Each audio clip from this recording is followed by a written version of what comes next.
कस्ता व्यक्तिहरूको स्वास्थ्य अत्यन्तै नाजुक हुन्छ, अपरेसन गर्नुपर्ने हुन्छ, कुनै पनि शरीरको अपरेसन गर्नुपर्ने हुन्छ, होइन? त्यस्तो अवस्थामा कहाँनिर साइन हामीले थाहा पाउँछौँ कि मलाई रोग लाग्छ, मलाई चाहिँ ठुलो रोग लाग्नसक्छ, अपरेसन गर्नुपर्ने स्थिति पनि आउनसक्छ भनेर।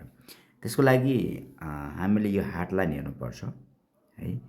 यदि यो हार्टलाइन एकदमै सिधा छ, होइन? यहाँनिर टुटेको जस्तो यसरी अगाडि गएर ओभरल्यापिङ भएको छ भने यस्ता व्यक्तिहरूको यहाँनिर अपरेसन गर्नुपर्ने, होइन?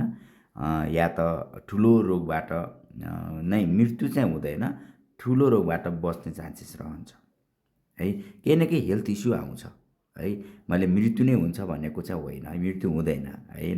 अनि यहाँनिर ट्याक्क सेन्टरमा पारेर कसैको यस्तो खालको क्रसको साइन छ भने पनि यस्तो अवस्थामा यो टाइममा व्यक्तिलाई ठुलो समस्या आइपर्छ, हेल्थ इस्यु आउँछ।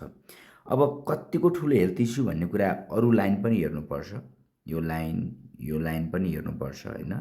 तर यो लाइन यस्तो खालको क्रसको चिन्ह ओभरल्यापिङ भएको हार्ट लाइन, होइन? यस्तो खालको ओभरल्यापिङ भएको हार्ट लाइन भयो, समस्या दियो, या त अब कस्तो हुन्छ यसरी आयो हार्ट लाइन र यहाँनिरबाट माथिबाट पलाएर गयो या तलबाट गयो, यो चाहिँ चुडियो भने यस्तो अवस्थामा पनि स्वास्थ्यसँग सम्बन्धित समस्याहरू आउन सक्छ।